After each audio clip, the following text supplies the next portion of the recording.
उत्तर प्रदेश की सियासत ने देश को एक से बढ़कर एक दिग्गज नेता दिए हैं। प्रदेश के इस सियासी जमीन का सबसे उपजाऊ गढ़ पूर्वांचल माना जाता है, लेकिन इसी पूर्वांचल का एक स्याह सच भी है, वो है अपराध और राजनीति का गठजोड़। इसी गठजोड़ की बदौलत पूर्वांचल के कई माफियाओं ने विधानसभा को लेकर सांसद तक का सफर तय किया है। अपराध की दुनिया से राजनीति में कदम रखने वालों की फहरिस्त में एक अहम नाम है मुख्तार अंसारी। बाहुबली विधायक मुख्तार अंसारी का जन्म उत्तर प्रदेश के गाजीपुर जिले में हुआ था। राजनीतिक मुख्तार अंसारी को विरासत में मिली थी। उसके दादा मुख्तार अहमद अंसारी अखिल भारतीय कांग्रेस कमेटी के अध्यक्ष रहे, जबकि उसके पिता एक कम्युनिस्ट नेता थे। देश के पिछले उपराष्ट्रपति हामिद अंसारी भी मुख्तार अंसारी के रिश्ते में चाचा लगते हैं। कॉलेज में ही पढ़ाई में ठीक मुख्तार अंसारी अपने लिए एक अलग राह चुनी। 1970 का वो दौर जब पूर्वांचल के विकास के लिए सरकार ने योजनाएं शुरू की। 90 का दशक आते आते मुख्तार ने जमीन कब्जाने के लिए अपना गैंग शुरू कर दिया। उसके सामने सबसे बड़े दुश्मन की तरह खड़े थे ब्रिजेश सिंह। यहीं से मुख्तार और ब्रिजेश सिंह के बीच गैंगवार शुरू हुई। अपने विरोधियों को दिन दहाड़े गैंगवार में मरवाकर पूर्वांचल में दशकों से दहशत का पर्याय बने मऊ से बहुजन समाज पार्टी के विधायक मुख्तार अंसारी के जराइम का सफर गली के गुंडों की तरह शुरू हुआ था। मोहल्ले और क्षेत्र में वर्चस्व स्थापित करने की शुरुआत उसने सिनेमा घरों के बाहर टिकटें ब्लैक करने से ही शुरू की थी। अपने बड़े भाई को वहीं साइकिल स्टैंड का ठेका दिलाकर लोगों पर धौंस जमाने वाला मुख्तार अंसारी धीरे धीरे बराह, जराइम, रेलवे, कोयला रैंक, स्क्रैप, मोबाइल टावरों, डीजल आपूर्ति, मछली व्यवसाय, पुल, सड़क, नाले, नाली तक के व्यवसायिक ठेकों पर अपने लोगों को काबिज कराता गया।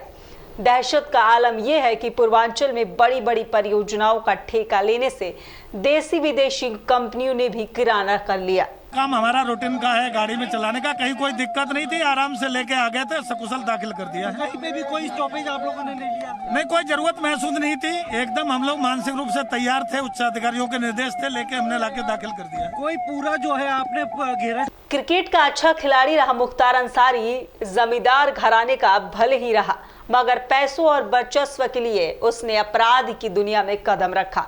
छात्र जीवन में ही इसे साथ मिल गया साधु सिंह और मकनू सिंह जैसे कुख्यात अपराधियों का, जिन्हें इन्होंने अपना आपराधिक गुरु माना। मुहम्मदाबाद के गोहना क्षेत्र के हरिहरपुर गांव के सच्चिदानंद राय दबंग छवि के थे। क्षेत्र की राजनीति में भी उनका दखल था।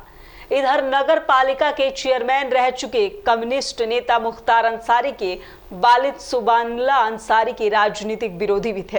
पिता के बाद बड़े भाई अफजाल की सियासी राह में सच्चिदानंद राय बड़े रोड़ा थे।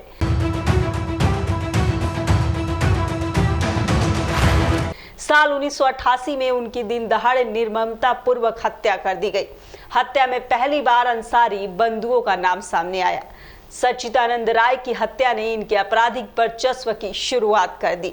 फिर तो साधु सिंह, मकनू सिंह के गिरोह में शामिल हुए मुख्तार के नाम एक से बढ़कर एक बड़े गैंगवार, हत्या, फिरौती, रंगदारी की वारदातों का सिलसिला चल पड़ा।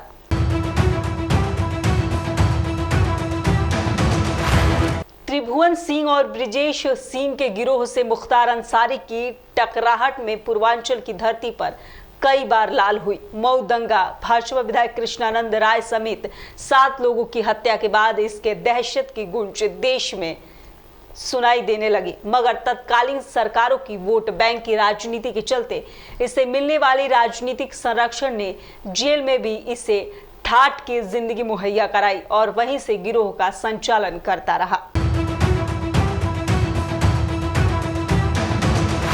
पूरे देश में मजबूत आपराधिक नेटवर्क वाले इस गैंगस्टर ने अपने हर कदम को बड़े ही सफाई से अंजाम दिया और सजा से बचता रहा।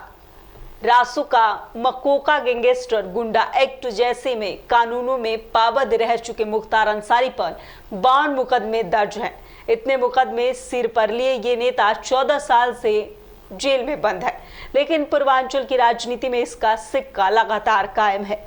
चाहे भाई अफजल की सियासी पारी हो या बेटे का सियासत में पहला कदम, दोनों को जो भी जीत मिली उसमें मुख्तार का ही योगदान माना जाता है। मुख्तार अंसारी पर आरोप था कि उसने 2005 में जेल में रहते हुए कृष्णानंद राय की हत्या की साजिश रची थी।